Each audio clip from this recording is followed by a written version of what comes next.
Are you listening?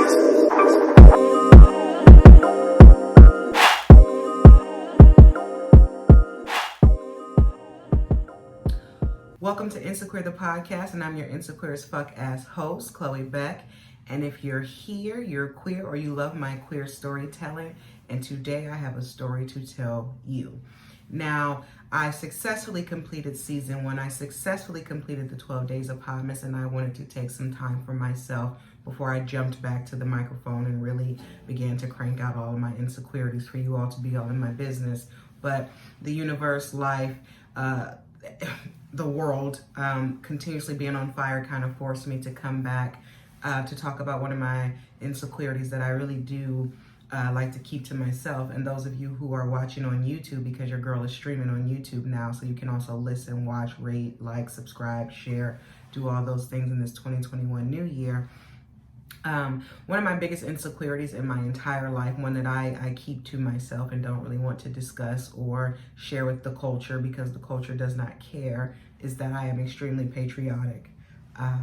I, Chloe Blank, no middle name Beck, am a patriot. I love America. I have been a fan and a stan of these United States since I can remember. And the events that happened on the Capitol has gone ahead and did the thing.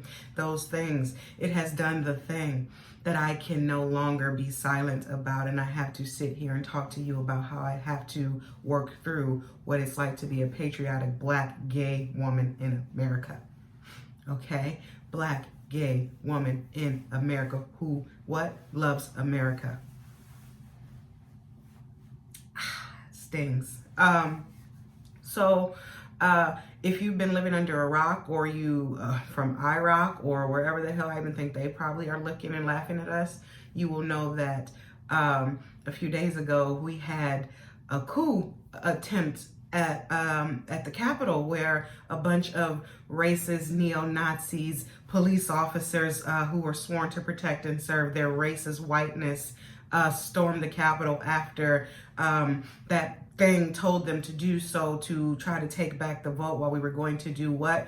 Approve and count and recount. And I don't know how many times Joe Biden can win the same election. Talk about being in your Leanne LaHava's do. Not only has this man stayed in his lane and won the presidency, but he's been sworn in damn near already and is still having to be told he's officially won again and again and again, because we have an idiot who currently sits in the most important seat I've ever known to exist, telling his Klansmen, women, and they and thems that the election was stolen, and there's this big media cover up and all this shit.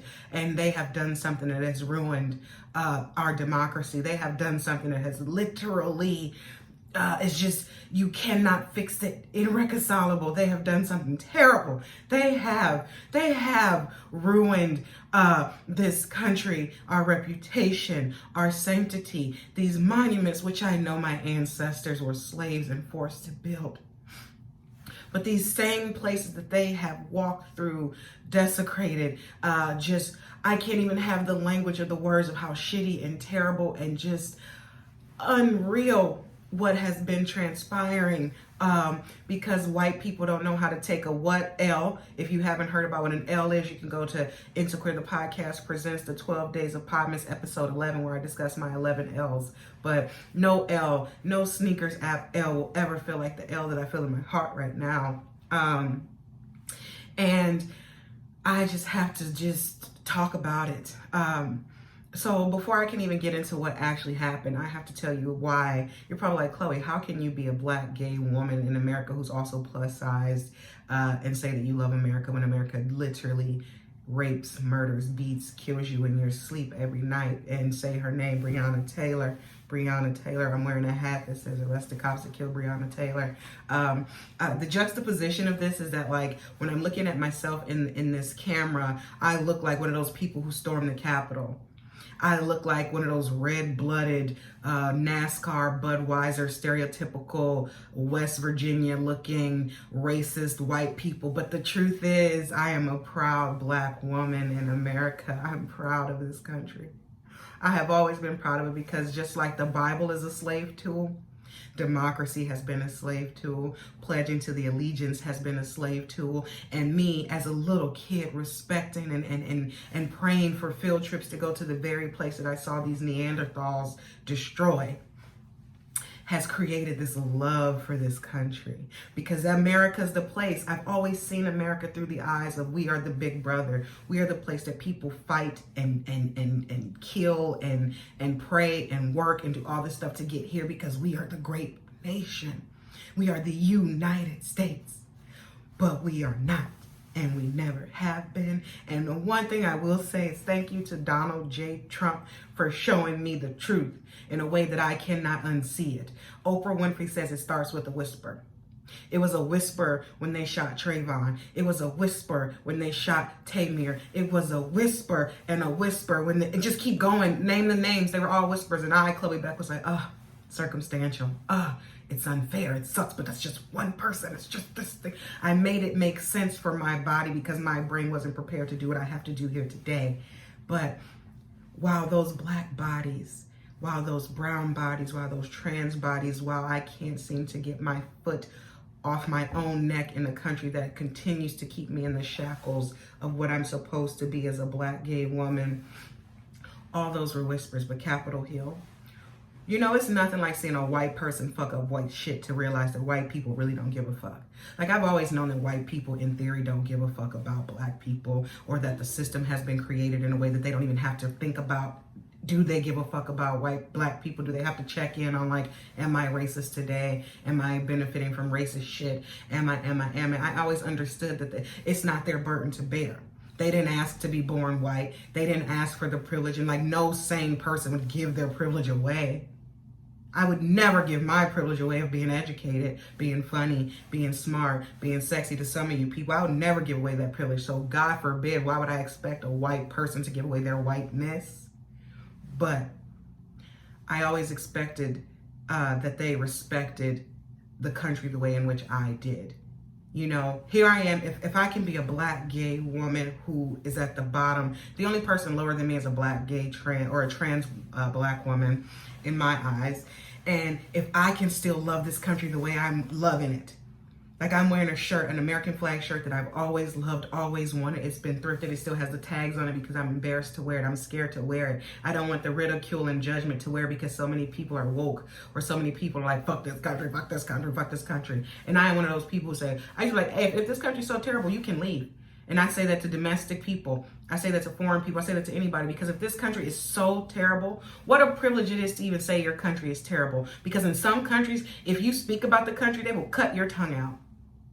So that's this both and that I'm struggling with, because while I know America is shit, it will never be not shit. I will die probably under this regime of white, patriarchal, racist, heteronormative, fuck you if you're black, die already shit. It's still better than some of these other countries that now get to laugh at us. It is still, I would not want to be a black gay woman in a lot of other places, and I am comfortably doing so here, even in the discomfort of the truth. So I just always thought, and I say all that to say, I fully am not ignorant to the truth, but I just chose to lean into my country, 'tis of thee, sweet land of liberty. I chose to lean into the feelings I feel when Whitney Elizabeth Houston sang the Star Spangled Banner at the fucking Super Bowl. I choose to remember the first experience I ever had with being a proud democratic person. The first memory that I have thinking about politics and presidents and policies and all that stuff, I was a kindergartner, and I took Cleveland, Ohio's paper, The Plain Dealer. I took my grandmother's copy. I was so excited to take this copy to my kindergarten teacher's class, Miss Polinsky. And to this day, I cannot spell that, so I can't even search her. I can't even find her, but one day I know she'll hear me. Miss Polinsky, I'm going to bring you in like Oprah brought in her teacher. Nigga, don't worry about it. She was a white woman. Don't worry about that either. I just pray she is not a Karen, or was not a Karen, or I was too young to be Karen because she cared about me. I took the Plain Dealer, little Chloe, took the Plain Dealer to school one day. And the day I took the Plain Dealer to school was the day the first Monday, I believe, or the Wednesday, and looking at the dates, I don't know. But I took the plain dealer to school and it said that Bill Clinton, president-elect. I was so proud. Bill Clinton, president-elect, at kindergarten, what is that, 5? Because I saw how happy my mom and my grandmother, my grandfather, my aunts and my uncles were. I saw them be so ecstatic about Bill Clinton because I guess under the regime of whomever his predecessor was, probably a Bush, it's always a Bush. But that is when it began, this pride for this country, right? And then you learn about these huge monuments and these people that they erect and all these things that they did about, you know, the Emancipation Proclamation. Or you learn that money that gets you to buy candy and treats and cookies and sunflower seeds and hostess cakes adorned by presidents.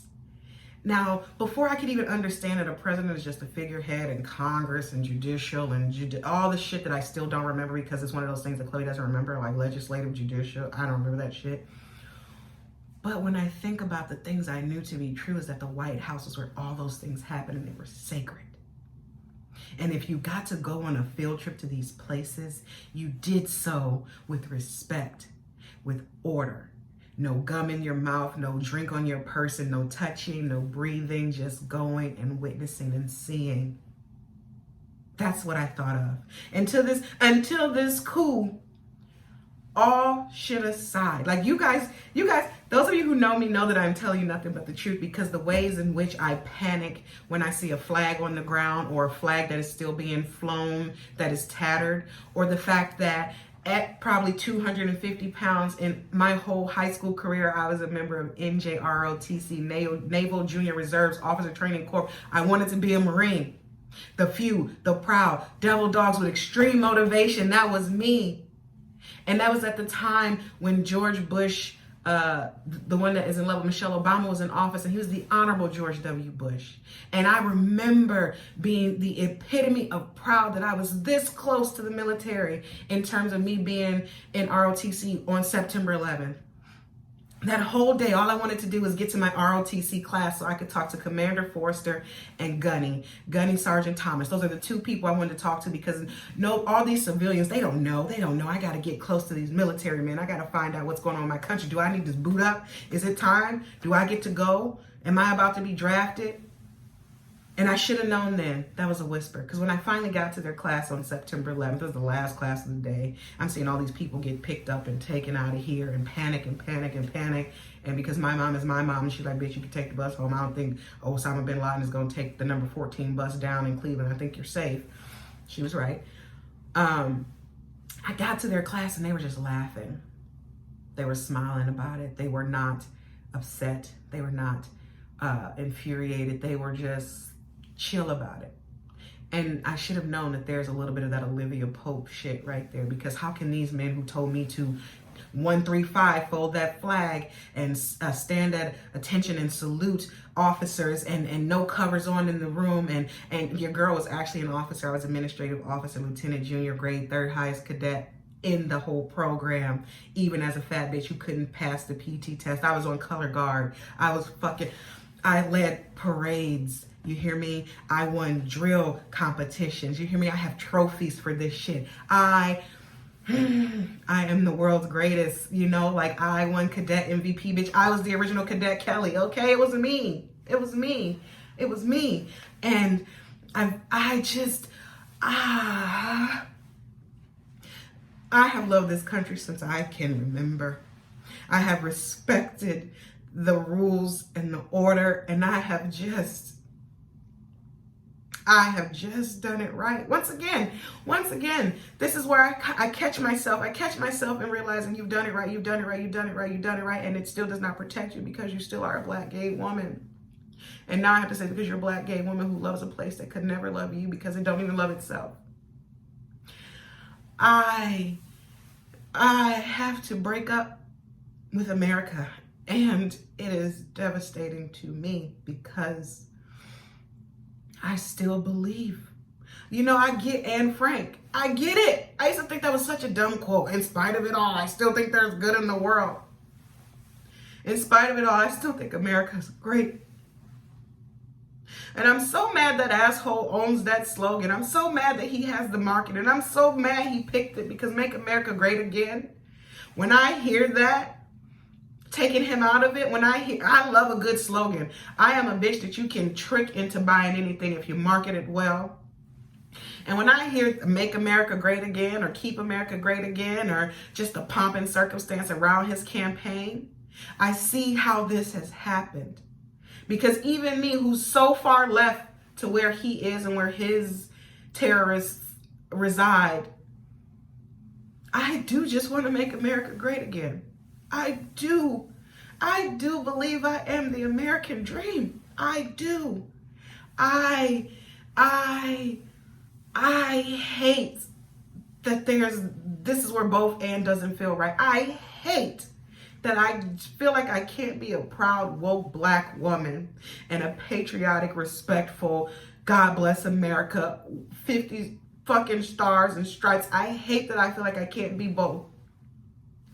And while I was dealing with this silently, this has been my silent struggle. When I tell you, you can ask my partner, this shirt that I'm wearing, it is like on the right side, it's like the stripe or the stars. So it's like a blue shoulder, bomb ass white stars. On the other side, it's red, and then all the way down, it's the red and white stripes. It's an American flag shirt.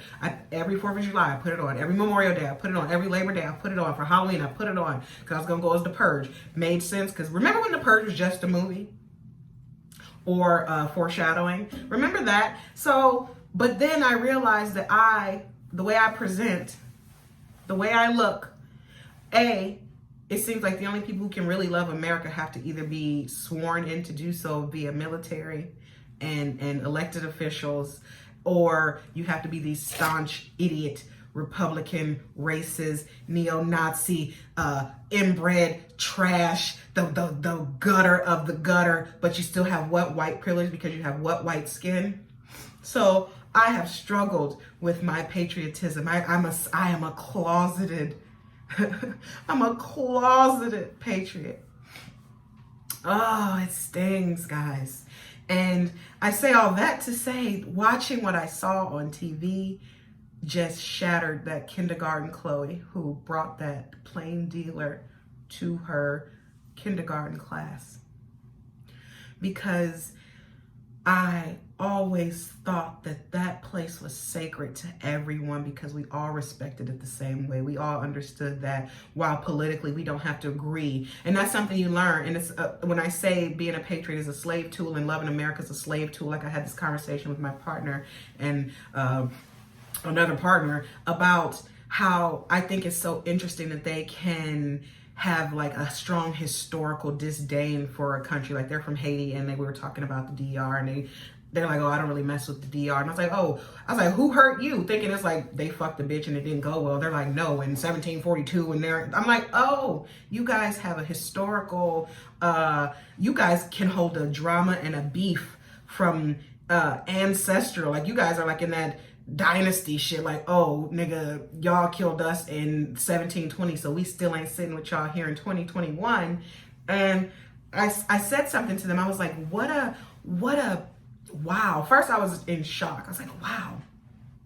I was like, what an honor it must be to be able to opt out of your oppressors.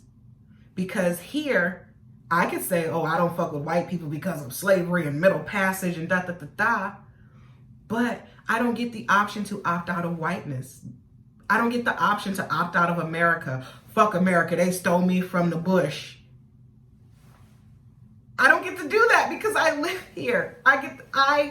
Not only did they rape, murder, kill, drag us over here, but then they fed us with their shit, which is probably the reason why I'm having a mental breakdown, because I literally had to say out loud, like, it's okay that they're ruining this building. Think about your ancestors who built it, who weren't allowed to go in it, or weren't allowed to breathe, or weren't allowed to do this. And it's one of those both and moments. Just my ancestors built this entire country. My ancestors built the world, bitch. Black, come on. I don't have to do that. We built it. We built this city, state, country, town, universe. Because of my sorority sister, we got you bitches to space. Black people, we are it. We are the thread. We are the thread on the flag. We are the thread on the stripes. We are the thread in this universe. I get that part, but we don't get to say, fuck you, you did us wrong.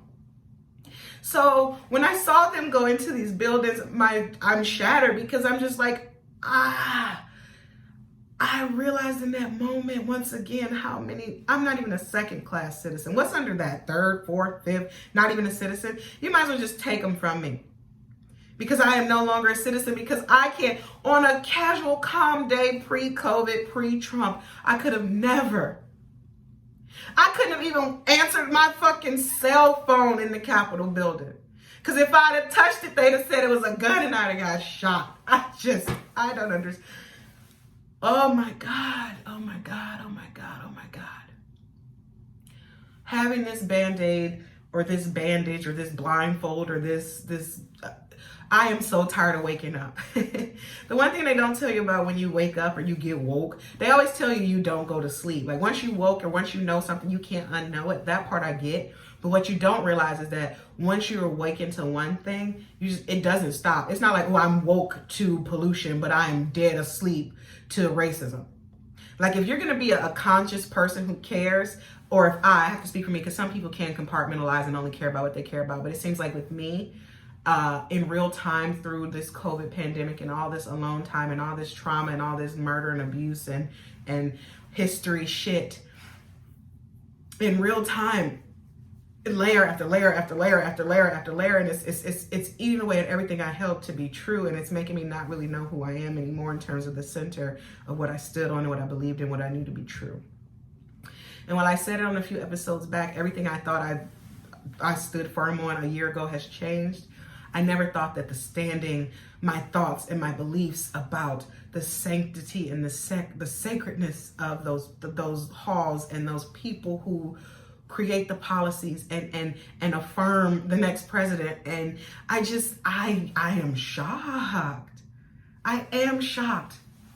Because if I can love all of this shit as a white or as a black, Freudian slip, if I can love all this shit as me, I'm like, of course they love it, because they not only do they get to love it, they get to engage with it, they get to feel free. This shit is for them. I am just getting to witness the things that they can go into and break and touch and 5 people died because of this dumb shit. Now, I don't want to talk about how many people probably died in the protests, how many people died when they were marching for freedom, how many people died, we don't want to talk about that shit. I'm still not over the 4 girls who died in Selma, but that's neither here nor there. But this just goes to show that when you have that much privilege, things aren't a privilege to you because they belong to you. And that's what those white people showed me, and the 3 blacks that they made sure to get on camera, and the 14 Mexicans and whichever other people identities they wanted to make sure you knew were present. But to know that I don't know how Make America Great Again manifested itself into doing what I saw.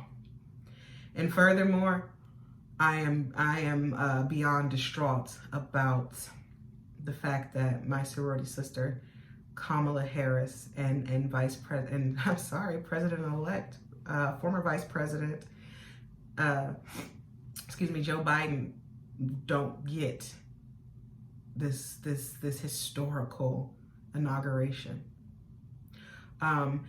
As someone, to be fully transparent, I was going to go to DC. I was going to risk it. I was going to do the COVID shit.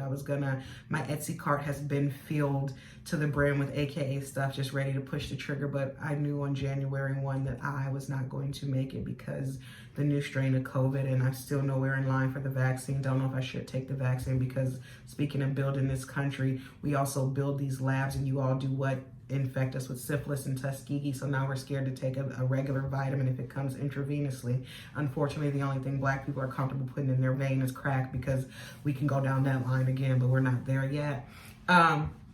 So I am heartbroken because this is history. When I tell you Alpha Kappa Alpha Sorority Incorporated would have shown up and showed out for Kamala on this day that is so close to our anniversary, January 15th, 1908. January is our year. our month, I'm sorry. We were going to show up, show out, get buses, do the thing, and then COVID. We're like, some of us are like, you know what, we still gonna ride or die. We ride or die. We're gonna go, we gonna do it. But then the thing that I just saw in Capitol Hill lets me not believe that there's no way in hell that the inauguration will be safe. There's no way in hell. I don't even think they should do it. Because if these people have showed us in real time, they don't give a single fuck about this country, about the rules, about order, about history, about respect. So you mean to tell me that I'm supposed to think that the way that they had the Capitol under control, the same Capitol, like I keep saying it and it jars me every time when that black woman did a U-turn, they shot and killed her. But these niggas is helping geriatric racist bitches down the fucking stairs. Push that bitch. But you won't push that bitch because you're probably her nephew. Or you agree with why she's there. Oh, it's how, and it's like, it's one of those things of like, okay, we see it. Oh, how many times? We know for a fact that this was a Black Lives Matter. This wouldn't have happened. Duh. Now what? Now what? Oh, they opened the door. Duh. Just like they opened fire and killed Breonna Taylor. Just like they opened fire on a 13-year-old boy playing in a park by himself before they even got out the fucking car in Cleveland, Ohio. Duh, duh, duh. How am I supposed to truly believe that everybody who's in the White House or sworn to protect and do XYZ are really going to have Kamala's back? Really going to make sure that this goes all smoothly? You got this fucking idiot saying he's not even coming. He refuses to acknowledge his defeat. And for the first time in the history of changing of the office, this fucker will not even show up. I am just sad. I'm just sad. I'm sad, guys, because America, like I get it. Star Spangled Banner, the verse that was missed, and that's the thing. I'm also just jarred by how we pick and choose to point out which parts of cancel culture we're going to sign up for. Like, oh my God, you guys know the Star Spangled Banner was written and it's racist. Everything is racist. The money you spend is racist. The niggas who's on it is racist. The Capitol building itself is racist. Hello, like all of this is racist, but it's so crazy how pop culture really leans in on what we can and cannot accept. You know, everybody and their mama, oh, fuck it, Juneteenth. But I can guarantee you on the 4th of July, all y'all niggas done been to a barbecue. All y'all niggas be fucking it up. All y'all niggas like fireworks. So stop it. Either we hate it all or we love it all. I'm not cherry picking which parts I'm gonna subscribe to. I'm just done. And I say that saying that I am no longer going to be ashamed of my patriotism, but now I have to understand how I needed to fit in my new normal. How maybe I don't need to stop in my tracks to pick up flags anymore. Or maybe how these are just buildings and while I'm not gonna go touch them because I still am a black body that will get shot, I got shot 6 miles out. Fucking around. If we all agreed to a Black Lives Matter protest on that exact same day to celebrate that this was going to be the day that Joe Biden for the 55th time is the president, if they'd have found out about that, we could have got shot and killed on the highway on our way there, not even knowing that that's where we're going because we're just getting black and pulled over. So it's one of those things of like, how can I keep living in closets? Like, the world is telling me, get out. As much as the world has opened up my eyes to so many truths that I just chose to ignore, I need to stop hiding. But now I say it again, I really have to figure out what it looks like to be this patriot, because I have so much to say. Like, shame on them. How could they? How could they? But this is the America that exists because of them. So of course they could. How could they not have any remorse for what happened to George Floyd? How could they not see how somebody should be held accountable for Breonna Taylor's murder? How in the fuck can a police officer looking away put 5-6 bullets in a man's back who paralyzes him? Pop, pop, pop, pop, pop, pop, pop. And the charges get dropped. How? Because we're black. So if all of this can happen to blacks at the hands of whites, or approval because of the hands of white oppressive systems that I'm sitting here trying to understand why I still care so much about them, white people will do whatever the fuck they want to do, and it's okay. It's white. If you are a white person, kudos to you. Honestly, I say more white people should exercise their whiteness. Fuck it. The same way I'm no longer going to be a closeted American patriot. Stop being a closeted white. Go be white.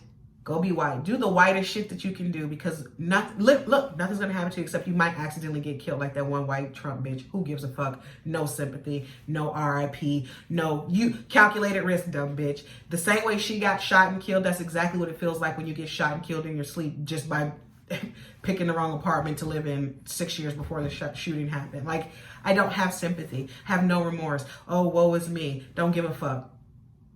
6 more people should have got shot. It should have been a massacre, because if those are black and brown bodies, it would have been. So for white friends and white foes, enjoy your whiteness. I would. If I could Black Mirror wake up, and if I could wake up with the skin that matches this outfit, hold my beer, okay? Because I'm out here doing the whitest of white shit because it looks like fun. I couldn't fathom. When I say Chloe Beck could not chew gum on the steps of the Capitol, and these motherfuckers then came in with bombs and Confederate flags and looking like a fucking walkie wookie plushy sex toy, and you so fucking old you can't even walk down the stairs, but the hate that you have in your heart fueled you to get up them motherfuckers. Suck my dick. Go be white. Go do the white things. Do the white thing. Be white. It almost seems like if you're not doing the crazy white shit that I saw on the news, you're wasting your whiteness, because all the people who speak out on our behalf, all the tweets, all of this, all of that, nothing's going to change this. Nothing's going to change this. As long as those type of people exist and they continue to have offspring and they continue to pass this hatred, this ignorance into their DNA, people like this will always exist. They're being bred every day. And now I'm struggling with, once again, along with struggling with wanting to have kids in general, because look at shit like this. I don't want my kid to learn about this. I don't want my kid to know about this. I don't want my kid to, we're not going to do this. This episode's not about being a kid. It's about being a patriot kid who is in crisis. And it just sucks. It fucking sucks. It makes no sense. But I'm not surprised. I'm shocked that that thing did not create a ripple in all these other cities, towns, and states. I just assumed that every Trump supporter would just come out the woodwork and this would literally be the purge. This would be the race war that Charles Manson was begging for. Like, Donald Trump is the Antichrist. This is the end of times. Like, how do you repair this? How do you say, oh, that one thing happened? You had you guys just showed us in real time. You showed all our allies, all our enemies. You showed anybody who was remotely kind of low-key, I don't fuck with them niggas, but now we look dumb. Bomb us, because we look dumb. How are you the United States of America? You are the most powerful country in the world, which we all know that's a lie because we're in so much debt. But how are you this place where people are willing to drown in order to swim here, or hide in shit to get here, or like be here illegally because this is so much better than where they're from? And this is what we just showed them? You will never get me to have the honor and the joy and the prestige I used to feel every time I walked into DC proper. You will never. That has been stolen. Those are just buildings now. Put some graffiti on them. Fuck it. It does not matter. And once again, while I am pissed that I had to wake up this way, it's better to know that things are just things. You know, to be fully transparent, I care more about Middle Collegiate Church than I give a fuck about any of those buildings, but society has told me it should be the other way around, because separate church and state, right? But the day that happened, I got a little drunk and I played the Whitney Houston Star Spangled Banner video on YouTube, and I just wept, because it just feels like an end of an era for me. It feels like I am just, and maybe that's what's supposed to happen. Maybe this is what a wake up is supposed to feel like. Like, you're supposed to say, like, you're supposed to unearth it, like, let it go, take it off, you know? How can you love a country that hates you because you don't have a choice? I don't know. Like, how can you be successful as a black body hating this place and being vocal about it when I grew up? You don't get to say you hate America. You don't get to say fuck the flag. You don't get to say suck my dick, president. You know, when I grew up, now on social media, like I watch people tweet, well, you can't tweet them anymore because permanently blocked on Twitter, but like the access to these elected officials and the ways in which we communicate to them just never seemed respectful to me. And I feel like me breaking up with America in this way makes me disrespectful. And that's just what I have to unpack and work through and just try to understand. But I will even say, like, hearing people or watching people or looking at people's tweets say fuck them, this they fought, or like the casualness of people like, oh, look at them, they mad, da da da da. And I'm like, so y'all don't realize what building they're damaging? Y'all don't realize what happens in this building? Y'all don't give a fuck about. But how could you when that same building is the building that signed a check that says, even though we've been in a pandemic for one fucking calendar year almost, here's $600, nigga, go buy some Yeezys. You see how it goes back and forth? Like, it's so hard to rationalize in real time about this. And it is, I want better for my life. I want better for my country. But I have to admit today that I don't think it'll come. I'm no longer going to play Otis Redding, a change is going to come when there's the next black body. I'm no longer going to play I wish I knew how it felt to be free, because we'll never be free. I'm never going to play. I am never, ever, ever going to just be so proud to be here. What they did just made me ungrateful.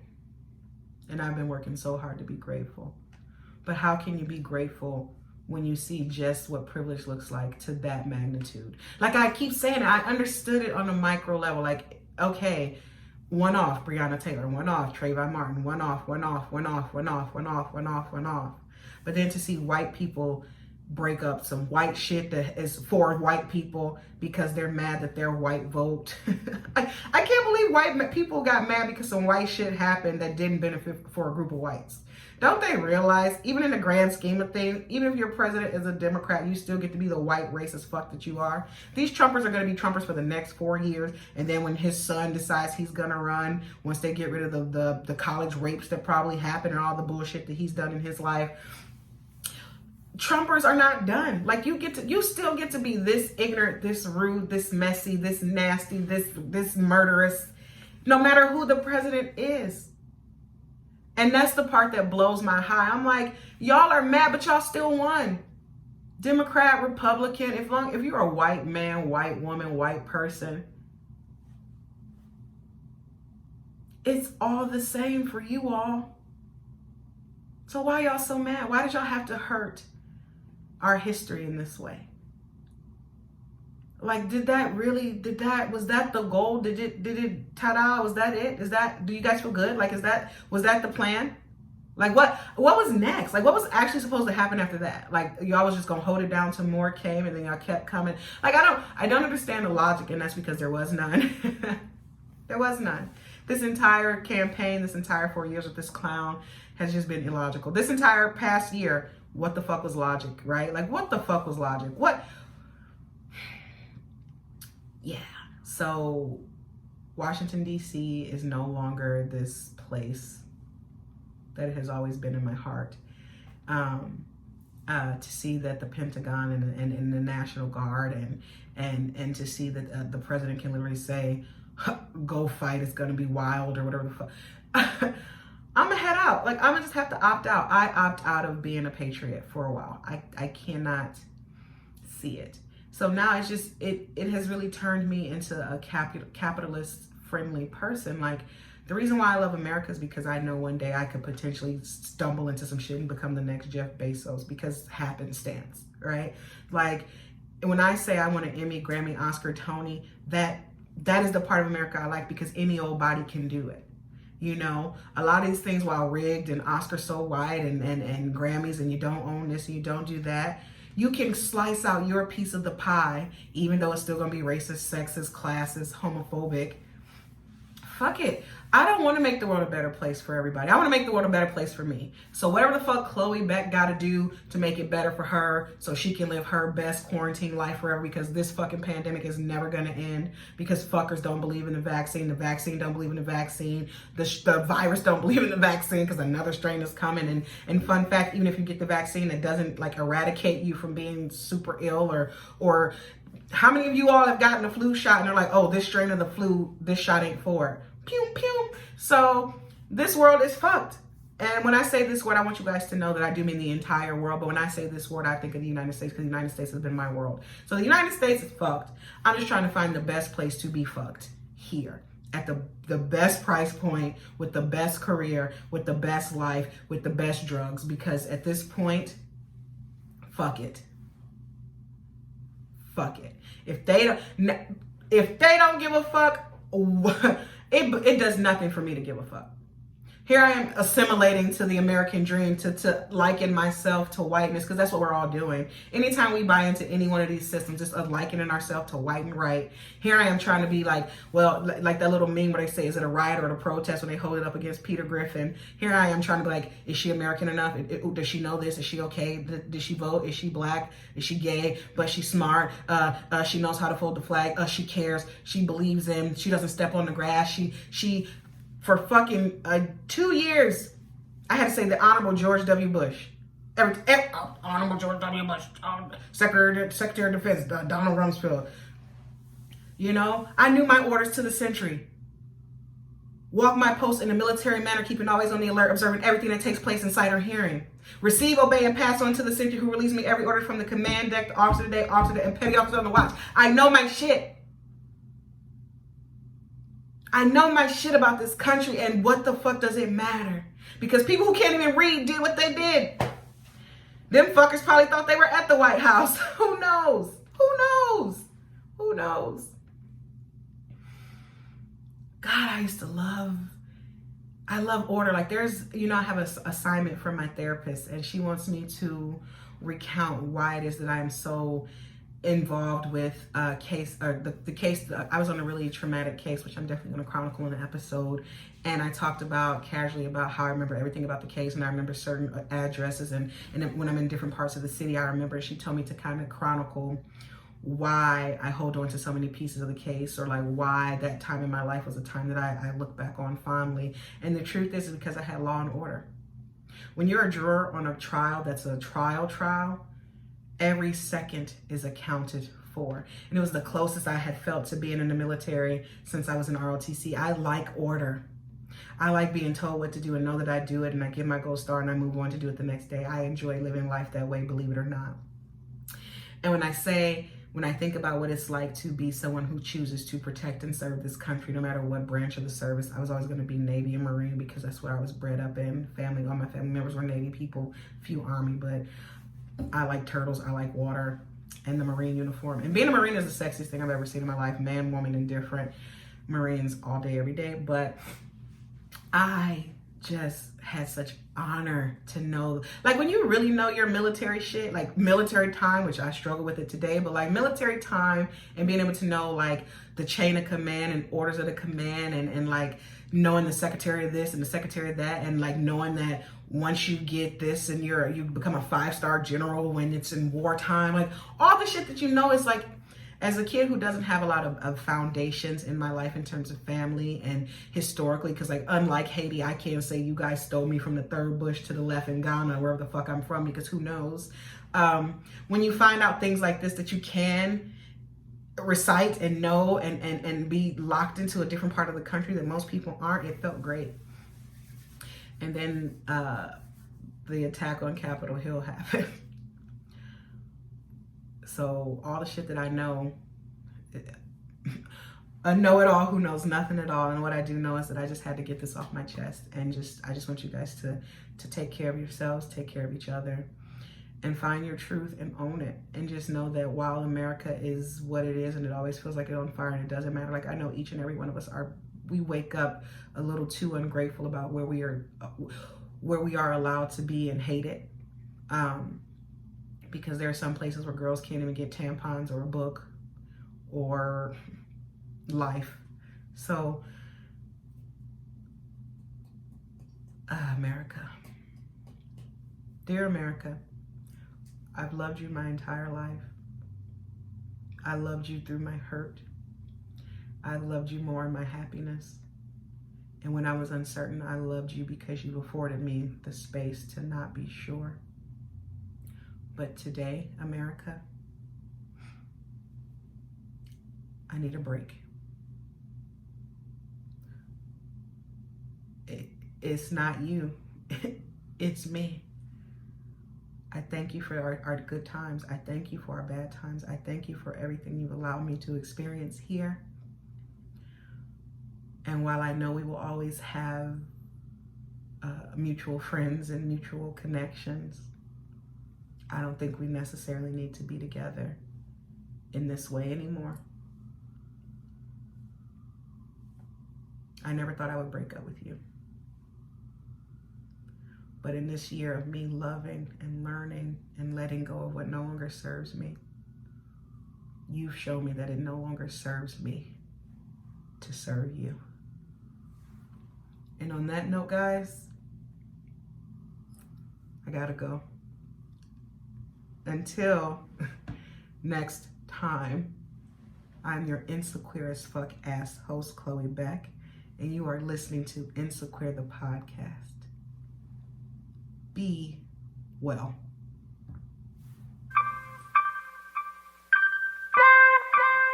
Are you listening?